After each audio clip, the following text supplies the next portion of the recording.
Hey, what's up everybody? It's Mike from Cornfield Customs and welcome back to the Cornfield Customs channel. So today is part 2 of the other Mack truck fender buck.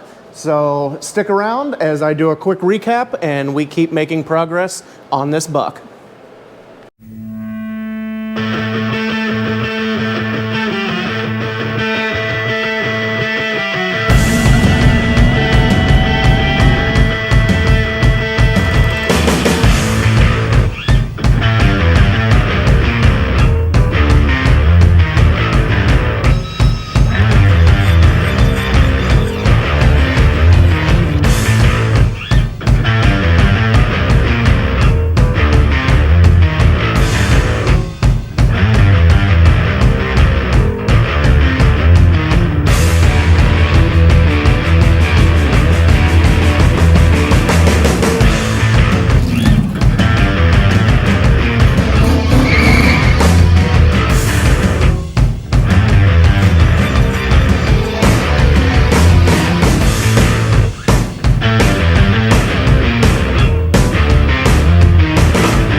So just a quick recap from the last video in case you didn't check it out, but I recommend you check out the previous video. So what we did last time is went ahead and rough cut all of our, so on the last video, I showed you where I had gone in and cut out all the blanks for our main buck structure, our bottom piece, our vertical, and then what makes up the inside. And then I had taken some of the stations out of the other buck and traced them to get our main rough cut profiles here, and went ahead and drilled the holes because if you remember, I didn't realize I'd got new arbors for the hole saw, so I couldn't drill them inside attached to the buck like I did when I did the first one. So some things had to change, so we went ahead and drilled them a little bit earlier than I had when I did the first one. And then from there, once everything was laid out, attached, and ready to roll, I had gone in with some of our scrap bits and cut of what will be the center spline of the buck. And that's what these are here. They're just sticking up, super rough, super long, but that's okay.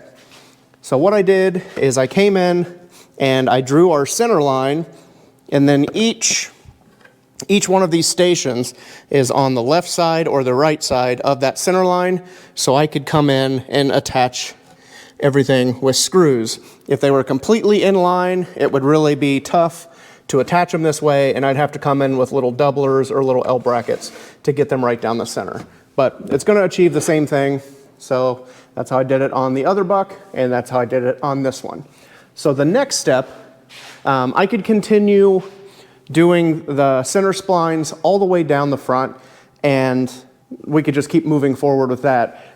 So what we need to do is we need to know what this radius is in between our horizontal vertical stations.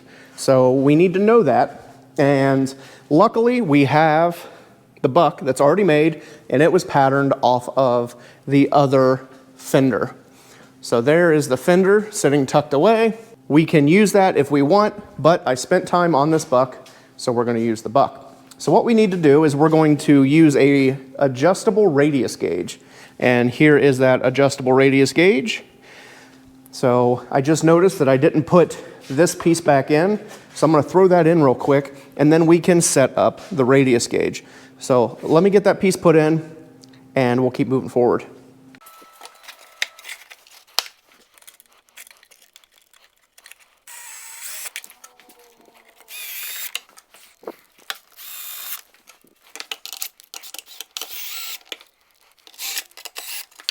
Now that I have that other centerpiece put back in, we're going to take our adjustable radius gauge, and what I'm going to do is I'm going to line this end up laying flush on our table, going right down the middle. So I'm just going to lay this up here, and we're going to take these little hand nuts here. We're going to crack them loose. So everything just kind of falls into place for now.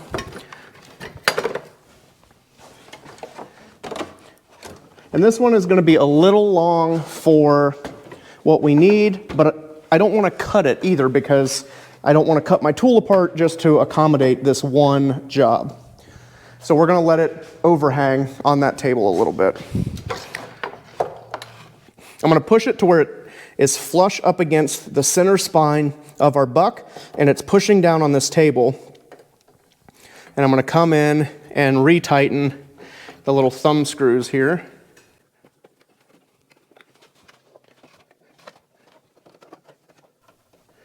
And this won't be absolutely perfect. There's going to be a little bit of deviation where the metal just doesn't lay completely right. But it's going to get us really close. And it's like everything. Don't rush through it. Take your time. We're not in a race. We want to be accurate with all of our movements so we don't make too many mistakes. All right. So let me grab the camera and I'll show you guys what we got going on. So here you can see that we have our adjustable radius gauge laying on the center spline. Everything is snugged up. I'm going to double check that just before we take it off to make sure that nothing moves. And here, if you look really close, you can see that it's not perfect. Like right here is a good example. Like this dips down a little bit, and it's just where this has been bent in the past. So this is going to give us a good solid average. And we'll have to come back and kind of clean that up a little bit using either a sweep, a straight edge, piece of tape, something to help clean that radius up just a little bit. But like I said, that'll get us where we need to be, an overall idea. And what I like to do is I'll cut on the outside of the line. That way it's slightly proud, and we can take a block or a DA, whatever we need to do to get this nice and uniform across. And we'll check all of that with straight edges and sweeps as we go. So let me check all of these thumb screws again, make sure everything's locked down, and we'll get this moved over to the new buck. So just coming through again, make sure everything's nice and snug. That way we don't take it off of the buck and one of these is loose and it open up and we have to start over. All right, so this is ready to go.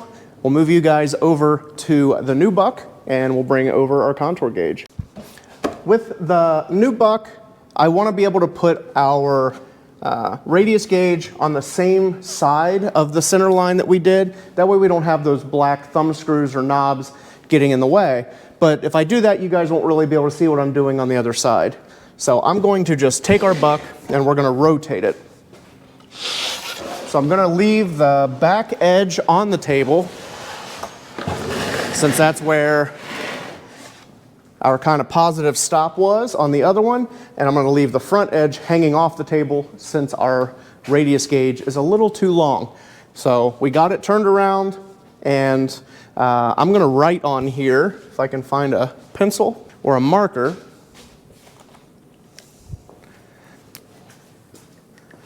that this is the back, just so we know which side is which, so we don't get turned around, since at this point they look pretty similar. So let me grab the radius gauge, we'll get it sit on here, and we can mark what these boards need to be cut to. All right, being gentle with our radius gauge, and we have to rotate it because we turned the buck around. We're going to come in and lay it into place. Make sure we're touching the table here and we're pushed up against the center spline here. Just kind of check and see where we are. So everything looks pretty close. This may have sprung open just a little bit from where I was lifting on it, or it could be a little bit high, but everything else looks pretty good except for right here. It's just a little off, which we'll check with sweeps and the gauge again later. So there's going to be a lot of back and forth, double checking everything as we go, because we don't want to get too carried away and overdo something. We want to take small increment changes as we go. So I'm going to grab our pencil and we'll come in and we'll mark where this radius is. And I do think I'm going to get our shorter radius gauge, and I'll check it with the, once I have it marked, we'll check it with the Fender and just kind of see how we're looking, just to verify that there's no discrepancies. So let's get this marked, and we can double check it. We'll come in with our pencil, and we'll just mark right up against our radius gauge.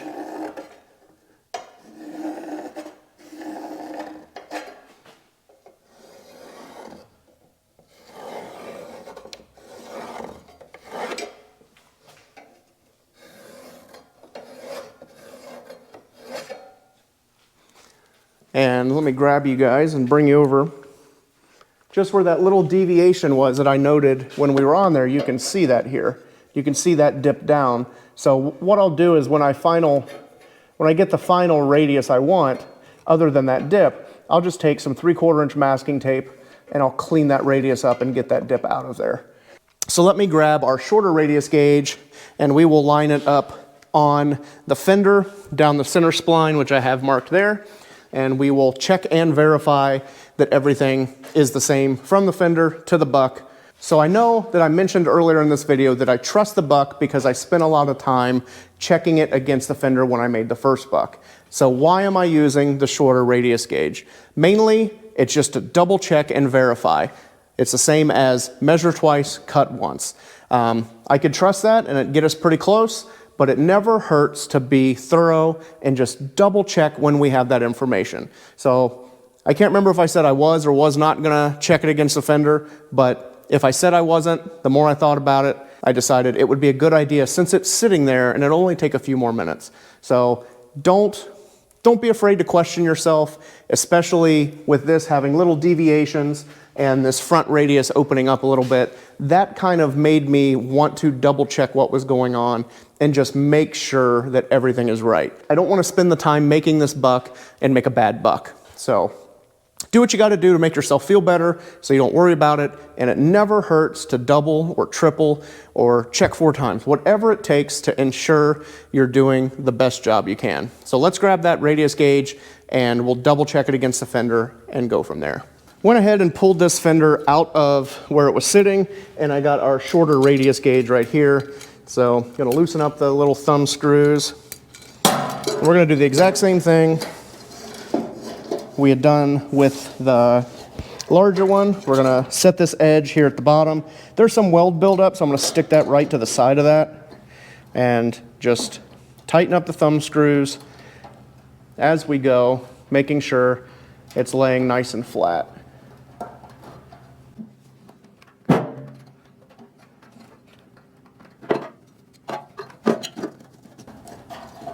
Just going to adjust this by hand a little bit as it's not sitting completely where I want. That's pretty good. This end just sticks up a little bit because it doesn't have anything else holding it. But this will get us some more of the information that we need. Even though it doesn't touch here, that's okay. It's going to give us the good information in between. And we can actually slide this up, and it's pretty close to being a consistent radius through the top. So that'll give us the information we need. And with it being smaller, it's not going to be as prone to opening up by lifting. So let's head back over to the new buck and we can check. Back at the new buck, we can kind of check and see where we are. With everything lined up, it's pretty close. So what I'm going to do is I'm going to get a different color marker, and we'll mark it probably, let's see, what's this in my pocket? We'll probably mark it in red, just so we can see where the difference is, if there is much. And if anything, I'd like to err on the high side. And this is with all of the gauge touching all of our stations. So then I'll just kind of rotate this up, since I said it was pretty consistent of a radius throughout. Let me grab you guys and we can do a close-up and you can see the difference. So here you can see our pencil mark was a little farther out than our red mark. And if anything, the red mark other than right there, is a little, it's on, the pencil mark is going to be on the outside versus the red mark. But here is the difference, and everything else is pretty close. So if we cut to our pencil mark, that'll leave us a little bit of extra material that we can sand everything to. So I'm pretty happy with how consistent it is. It's not like it's a ½ inch different fender to buck, and with that radius gauge. The radius gauges, again, they're not 100% perfect because we're using these thumb screws to kind of pinch, and then if we lift or put weight or bump into something, the radius gauge can move. So it's not 100% accurate, but it gets us really in the ballpark where we can come back with files, sanding blocks, all of that stuff, and smooth it out and get to where we need to be. So next up, I'm gonna have to pull all of these stations back out, and we can go in and cut these on the vertical bandsaw and then put them back in. So that is the joys of building a buck. It's a lot of put it together, mark it, take it back out, trim it, put it back in, sand it, file it. It's not a super fun job. It's very tedious. It's very time consuming, but it is what it is. The other option, which we might do part of the buck this way, is instead of taking it out, it's a little hard to get like a jigsaw in here, but we could use an oscillating saw, and we could come in and rough cut that with an oscillating saw. Then we wouldn't have to take the station back out. But I think we're splitting hairs at that point. Is it easier just to take out a handful of screws, trim it on the bandsaw and get it close, or kind of a rough cut with an oscillating saw and maybe damage the buck due to that oscillating? It might chip the plywood and make a mess. So I don't know, we'll see what goes on in this video, how I'm feeling, but let's get back to it and start getting these things trimmed into their final profile.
So everything is now trimmed. You can see there's still part of the red line that gives me a little bit to sand to when we start cleaning all this stuff up.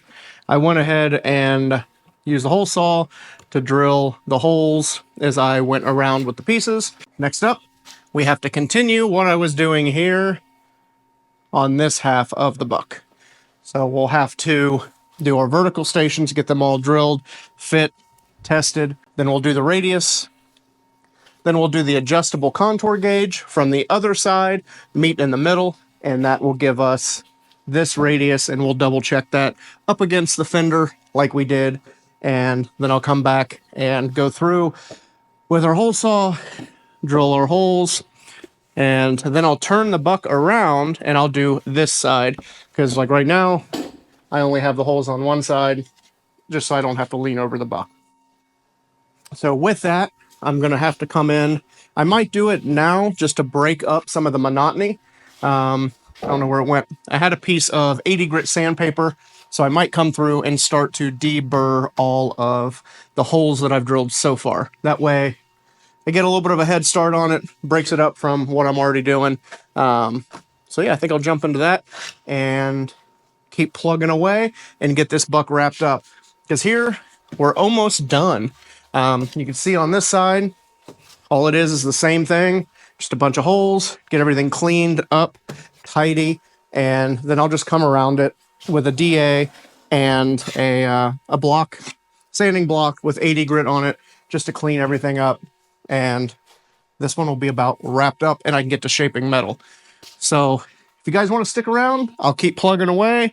If not, thanks for checking this one out. If you have questions, drop down in the comment section now or at the end. Let me know. And yeah, I'm going to get back to plugging away.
All right, so we've got the other half laid out. I used our radius gauge, and the first one was in pencil, and then the radius gauge based off of the Fender is in red, just like we did on this side. So I'm gonna try something a little different that I've not done on a buck yet. Instead of taking these back out and cutting on the bandsaw like I did on the first half, which is my preferred method, I'm going to take one of these oscillating saws and see how it goes. It might make things a little easier because then I don't have to take the pieces off and put them back on. So we'll see. It's a little bit of a learning curve, but willing to give it a shot, see if it saves a little bit of time. So yeah, I'm gonna do that. Then we'll come back, we'll knock the remaining holes inside the center station here and finish out the holes on this side of the buck. And then it's just down to sanding everything and getting everything dialed in, blocked, and ready to roll. So let's try this oscillating saw out, see how it goes, and yeah, we'll check it out.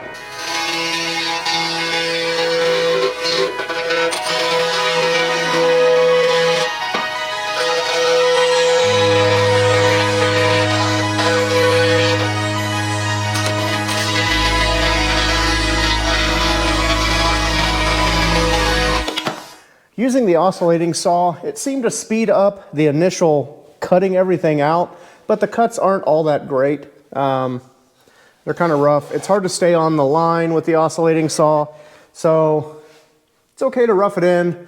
I still think that I'd rather stick with using the bandsaw. It just does a much nicer job to get a nice smooth cut. It's not the end of the world. It's just going to take a little bit more sanding with either the DA or a block to get those cuts nicer. Or it could just be, I don't use an oscillating saw very much and I suck at it. Either way, the pieces are cut, so I'm gonna go ahead and drill our holes through the center spine and get all the holes done throughout the buck, get all that stuff sanded, and then we can come back and start blocking our vertical stations to get everything where we need it to be. So that's where we are. I'm gonna put you guys back on the tripod and I'll get back to drilling holes.